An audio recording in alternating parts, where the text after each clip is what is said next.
আপনারা শুনছেন ভূত.com। বরাবরের মতো আপনাদের কাছে আবারও একটা ভূতের গল্প নিয়ে হাজির হলাম। আজকের গল্পটা হলো অভিশপ্ত গ্রামের ভয়ঙ্কর বাঁশঝাড়। তাহলে শুরু করা যাক, গল্পে কি হয়েছিল। অভিশপ্ত পুরো গ্রাম। একে একে গ্রামের সবাই বাঁশঝাড় থেকে বাঁশ কেটে নিয়ে যাচ্ছে। শুনি নাকি বাঁশঝাড়েও নাকি ভূত পেত থাকে। বাঁশ কেটে নিয়ে যাওয়াতে ভূতেদের নাকি অনেক অসুবিধা হচ্ছিল। একদিন খেলা শেষে হাসান যখন বাড়ি ফিরল তখন সন্ধ্যা প্রায় ঘনিয়ে এসেছে। বাড়ি ফিরতেই হাসানের দাদু চেঁচিয়ে বলল, কিরে, গরুগুলো ক্ষেত থেকে এনেছিস? বলেই গিয়েছিলাম দাদু, এখনই যাচ্ছি বলে দৌড়ে ঘর থেকে বেরিয়ে গেল হাসান। হাসান আর ওর দাদু মিলে ছোট সংসার ওদের। ছোটবেলাতে মা বাবাকে হারায়, তারপর থেকে দাদুর সাথেই থাকে ও। হাসানের কথা শুনে মুচকি হেসে ওর দাদু বলল, পাগল ছেলে একটা। অন্ধকার নেমেছে চারদিকে। একটা কালো বিড়াল আঙ্গিনায় বসে মিউ মিউ করছে। হাসানের দাদু হ্যারিকেন জ্বালিয়ে লাঠি দিয়ে তাড়া করল বিড়ালটাকে। একটু দূরে গিয়ে কালো বিড়ালটা ফোকফোকে সাদা বিড়ালে রূপান্তরিত হয়ে গেল। খুব অবাক হলো হাসানের দাদু। কোনো কিছু না ভেবেই বিড়ালটার পিছনে ছুটলেন তিনি। বিড়ালটা দৌড়ে বাঁশঝাড়ের দিকে চলে গেল। মোট 6টা বাঁশঝাড় একসাথে এখানে। বিড়ালটার প্রতি অদ্ভুত আকর্ষণে তিনি বিড়ালটার সাথে বাঁশঝাড়গুলোর মাঝখানে চলে আসলেন। বিড়ালটা স্থির হয়ে দাঁড়িয়ে গেল। এতক্ষণে যেন বোধ ফিরে আসলো হাসানের দাদুর। কিন্তু ততক্ষণে অনেক দেরি হয়ে গেছে। ধীরে ধীরে সাদা বিড়াল কালো আর কুৎসিত আর ভয়ঙ্কর রূপ ধারণ করল। পৈশাচিক হাসি ফুটে উঠল ভয়ঙ্কর চেহারাতে। তীক্ষ্ণ দাঁত বেয়ে লালা ঝরতে লাগলো। ভয়ে চিৎকার দিয়ে উঠল হাসানের দাদু। কিন্তু একটু শব্দ বের হলো না। প্রাণীটা 2 হাতে গলা চেপে ধরল তার। এদিকে হাসান গরু নিয়ে বাড়ি ফিরে এসে দেখল ওর দাদু সাদা কাপড় পরে উঠানে বসে আছে। একটু অবাক হয়ে হাসান জিজ্ঞাসা করল, এই রাতের বেলা সাদা কাপড় পরে বসে আছো কেন দাদু? আমি আমার বোনের বাড়িতে যাব বলেই হাঁটতে শুরু করলেন তিনি। একটু পর আবার পিছনে ফিরে তাকিয়ে অদ্ভুত ভারী কণ্ঠে বললেন, কালো বিড়াল থেকে সাবধানে থাকিস। জিতু খান নাড়ল।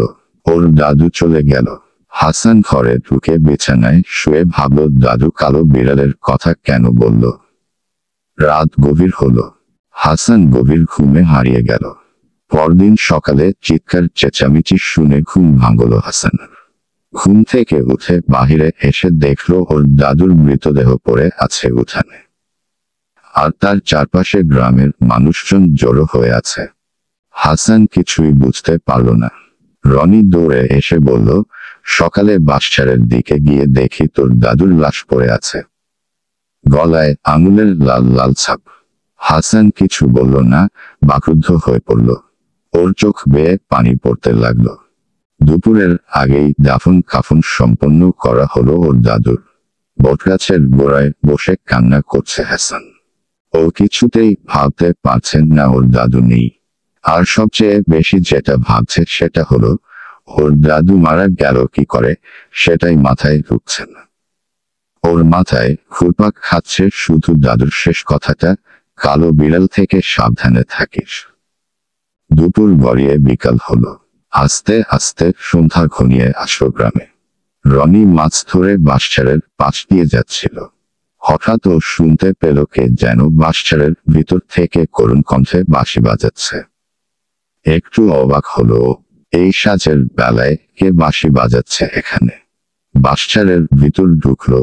তখনই শস্য বাতাস বইতে লাগলো। প্রচন্ড বাতাসে বাঁশগুলো একটা আর একটার সাথে জোরশব্দে সংঘর্ষিত হতে লাগলো। হঠাৎ ও দেখল বাঁশঝাড়ের একপাশে লাল টকটকে 2টো চোখ দেখা যাচ্ছে। ও ছুটে পালাতে চাইল, কিন্তু এক পাও নড়তে পারল না। আরো স্পষ্ট হতে লাগলো চোখ দুটো। একটু পরই হিংস্র আর বিকৃত চেহারার কেউ একজন ওর সামনে এসে দাঁড়ালো। ভয়ে ওর গায়ের সব লোম দাঁড়িয়ে গেল। ওর চিৎকার করতে চাইছে, ছুটে পালাতে চাইছে, কিন্তু কিছুই পারছে না। অদ্ভুত কোন শক্তি যেন ওকে আটকে রাখছে।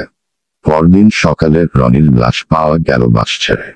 ওর গলাতেও ছিল লাল লাল আঙুলের ছাপ। হাসান সকালে রনির লাশ দেখে অনেক ভয় পেল। আর হাসান বলতে লাগলো দাদুর গলায় যে দাগ ছিল ঠিক সেই দাগ ছিল রনির গলায়। দাদু মারা যাওয়ার দিন আমাকে কালো বিড়াল হতে সাবধান করেছিলেন। আমার মনে হচ্ছে সব কালো বিড়ালের কাজ। একথা শুনে গ্রামের সবাই অনেক ভয় পেয়ে যায়। সবাই মিলে বলতে লাগলো কাল সন্ধ্যা বেলা গ্রামের সবাই বাঁশঝাড়ের ওখানে যাবে কালো বিড়ালটাকে মারার জন্য। পরের দিন সন্ধ্যা বেলা গ্রামের সবাই সেই বাঁশঝাড়ের ওখানে হাজির। বাঁশঝাড় আজকে যেন কেমন ভয়ঙ্কর লাগছে। কেমন এই অন্ধকারে ছেয়ে গেছে পুরো বাঁশঝাড়। গ্রামের মানুষের ভিতর আচমকা ভয় ঢুকে গেল। কালো বিড়াল বাঁশঝাড়ের উপর থেকে লাফ দিয়ে সবাই ভয়ে বাঁশঝাড় থেকে পালিয়ে যায়।